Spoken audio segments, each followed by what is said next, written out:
Bienvenue, imprudent mortel. Il y a 15 jours, j'évoquais avec vous l'histoire de la créature derrière la porte de la salle de bain qui en fait s'avérait être la colocataire agressée de l'étudiante qui était dans la salle de bain. Est-ce que c'était vrai? Pour la plupart d'entre vous, non. Tant sur Instagram d'ailleurs que sur YouTube. Et vous aviez raison. Cette histoire est en effet fausse, bien que certaines personnes aient réellement survécu au fait d'avoir eu la gorge tranchée. Cela concerne entre autres Jean Moulin, chez qui la cicatrice s'était refermée. Pour autant, pourrait-on avoir assez d'adrénaline pour monter jusqu'au 6e étage d'un immeuble sans ascenseur dans cet état? Je vous avoue, moi non plus, je n'en sais rien. Et rien n'est moins sûr. Je ne peux pas assurer à 100% que la chose est même possible. Et puis, même si dans un cas comme celui-là, bien sûr, on doit être très désorienté, l'histoire manquait de cohérence sur un point. Si l'étudiante agressée savait que son immeuble était sans ascenseur ce soir-là et son appartement si haut et qu'il y ait peu de chances qu'elle tombe sur quelqu'un entre le 1er et le 6e, encore que cela est tout de même assez étonnant que personne n'entende et qu'aucun voisin ne s'alarme en ouvrant sa porte et en voyant du sang par terre, même s'il était très tôt, la découverte du corps, eh bien il est étrange que cela ne lui a pas traversé l'esprit, ne serait-ce qu'à mi-chemin, qu'en fait elle avait plus de chances de survie qu'à ce qu'il était peut-être encore relativement tôt dans la soirée.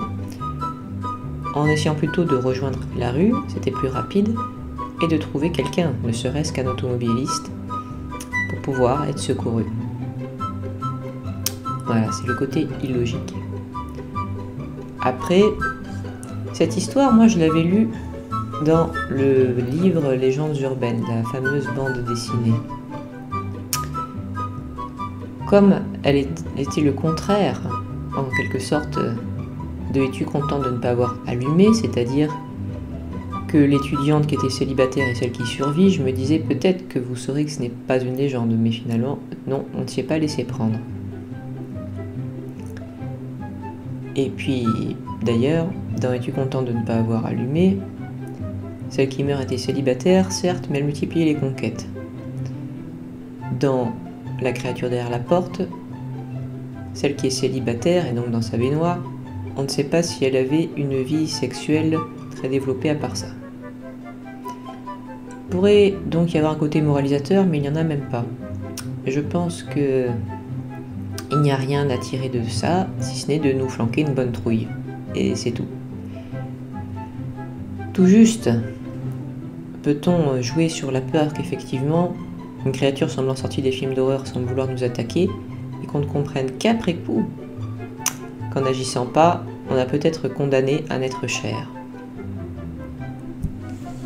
Maintenant, que diriez-vous de la véracité de ceci?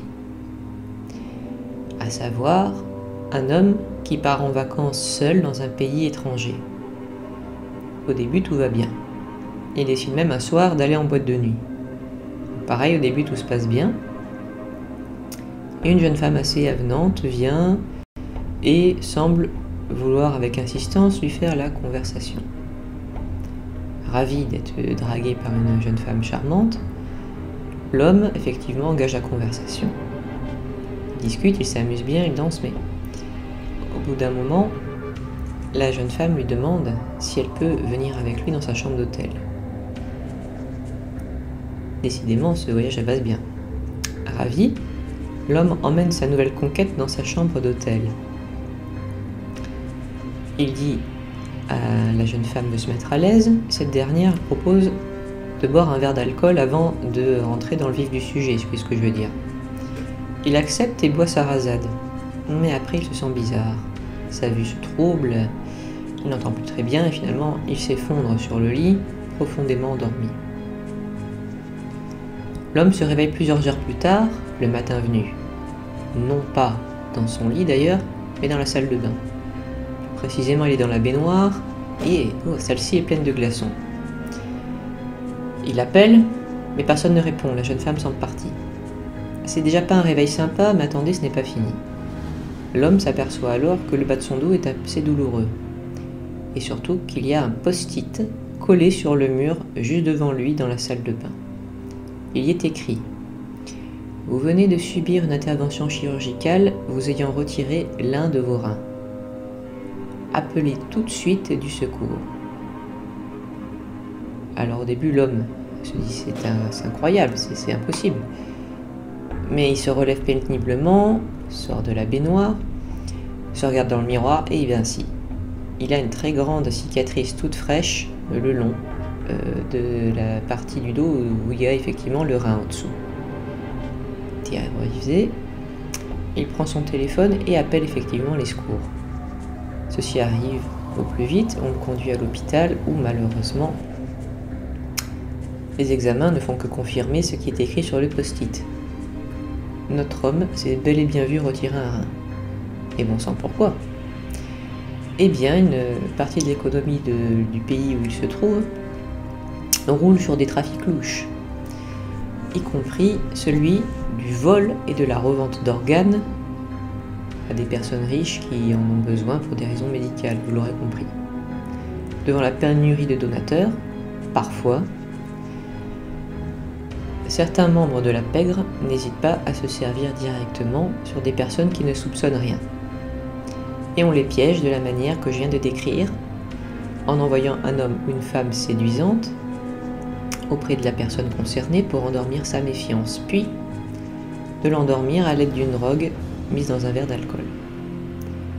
Après quoi, les complices, avec des connaissances chirurgicales qui attendaient à l'extérieur, entrent dans l'hôtel, semblant de rien, font une rapide opération chirurgicale, mais on leur sait gré de ça, s'assure de la survie de la victime d'abord en la mettant dans la glace et ensuite en laissant un mot expliquant ce qu'ils lui ont fait.